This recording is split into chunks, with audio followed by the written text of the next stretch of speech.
Happy Sunday, Midlands. It's been another stormy day as we've had some showers and thunderstorms pop up here within the last couple hours. That is producing some flooding again in portions of the Midlands. We'll continue to track that here for the rest of this evening, but then our focus will turn towards the upcoming work week as we begin to track Tropical Storm Debby and the impacts it could bring to us here locally, especially as we get into Tuesday, Wednesday, and Thursday for the possibility of some flooding rains as we've now made those 3 days first alert weather days, because that's when we're expecting the worst of the impacts to make its way into the Midlands. So again, Tuesday, Wednesday, and Thursday is when we're expecting the worst. Some of those strong downpours, flash flooding will be possible, and mixed in and with that as well, we also could have some 40 to 50 mile an hour wind gusts. And so if the ground getting saturated, that could help to bring down some big trees. So storm damage could also be a factor with this over the coming days, but flooding looks to be our biggest concern that we're going to be tracking here as the impacts of Debby begin to make their way towards South Carolina. But as I mentioned, within the last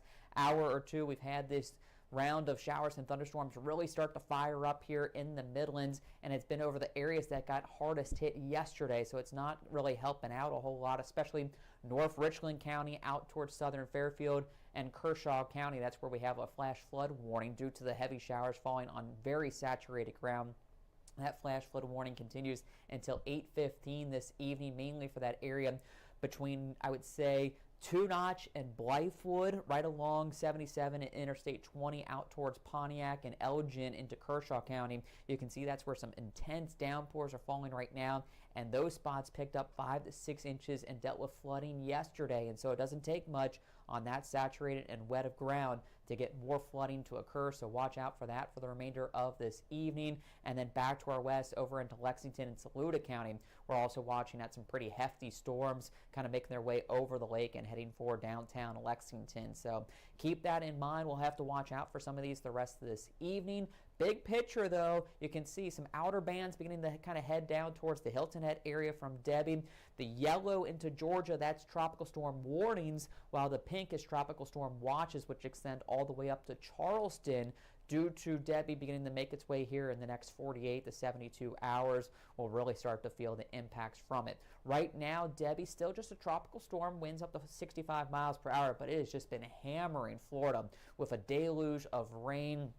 Some spots have already picked up 4 to 6 inches, causing widespread flooding, especially on the west side of Florida, from Fort Myers up to the Tampa area, but also inward up towards Orlando and making it towards Gainesville now, and even down south towards Miami. So it has just been a devastating day for Florida, dealing with all the heavy rain from Debby moving inland. They've also been dealing with some storm surge along the west coast and into the Key West. So it's been packing a punch so far. Here's again the latest information from the National Hurricane Center, having it with those winds of 65 miles per hour moving to the north at 12.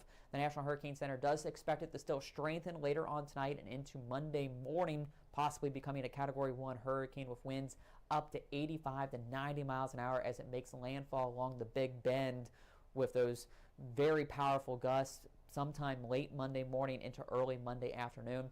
It should then weaken down to a tropical storm late Monday into Tuesday as it gets into Georgia, and we'll continue to track that for this evening. And then it kind of heads towards the coast Tuesday as a tropical storm with winds 45 to 50 miles per hour, lingers there into Wednesday before then moving back over South Carolina on Thursday and eventually heading into North Carolina on Friday, beginning to bring us the end of some rain. So let's take a look at the Euro showing the latest with this. Again, Tropical Storm Debby, possibly a hurricane by tomorrow as it makes landfall in the Big Bend of Florida, with those outer bands beginning to make its way into South Carolina sometime tomorrow afternoon. But by the time we get into Tuesday, it's now down towards Savannah, and we'll start to really feel the impacts of Debby here locally. I think Tuesday is when we could have the heaviest rains, 1 to 3 inches for most of the Midlands, and we could start to get some of those gustier winds, 40 to 50 miles per hour. As mentioned, Wednesday it maybe shifts a little offshore, taking the worst of it closer to the coast, and we might get just a touch of a break here in the Midlands to let things dry up before then it shifts back on shore on Thursday, bringing us, you can see those darker yellows back into the Midlands with some more rounds of heavy rain. So we're really going to be looking at flooding concerns due to the persistent rounds of heavy rain Tuesday, Wednesday, and Thursday, which is why those are our first alert weather days. Also on Thursday, as that low moves closer to us, the gusts are going to pick up again, and that could cause some storm damage as it does move through. By Friday, it's beginning to lift north, still some wraparound showers possible.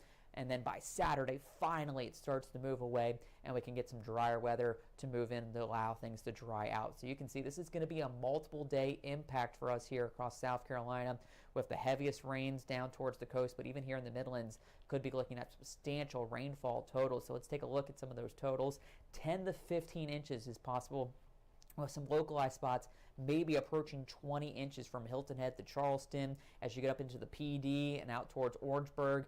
Calhoun, Clarendon, and Sumter County, 7 to 10 inches will be possible here over the next week, while Columbia and up to the north, we're looking at about 3 to 7 inches of rain. Still enough to cause some flooding concerns, but historic flooding could be possible out towards the coast from Hilton Head to Charleston, where they see the highest amount. So let's get a zoomed-in look, kind of showing what we're talking about. So scattered showers tonight, but it should be dying out overnight. Some beginning showers down towards the coast and making its way into Orangeburg and maybe up towards St. Matthews tomorrow morning. But you can see the bulk of it stays to our south in the low country. We could still get a few passing showers, but we're thinking tomorrow looks kind of similar to today. A large portion might even be on the drier side.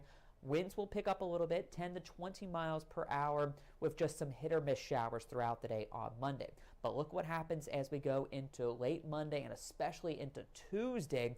That's when the heavier showers begin to move in, and it's going to be persistent heavy rain throughout the day. And you can see those gusts now picking up. We could have some gusts as high as 50 out towards Sumter, 43 here in Columbia. So it's not only going to be raining, it's going to be windy. We're going to really start to feel Debby come Tuesday, and this is where we could see again some of our biggest flooding concerns throughout the day on Tuesday as they just persist consistently throughout the day with those gusts 30 to 40 miles per hour with the heavy bands moving into the region. Even continues into Tuesday night.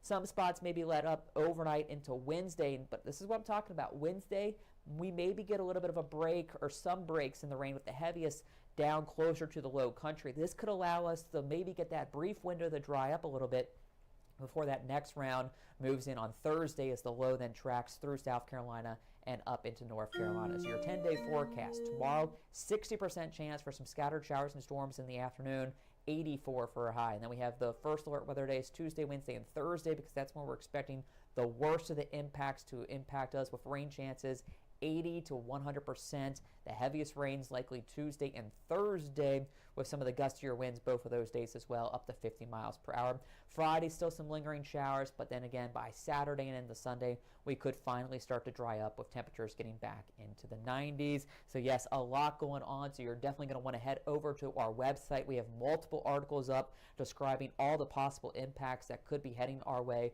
for the Midlands. So if you need to check anything out and get all the latest information, head over to wistv.com and check out one of our several articles that we have up detailing all the impacts that could be heading our way from Tropical Storm Debby over this upcoming work week.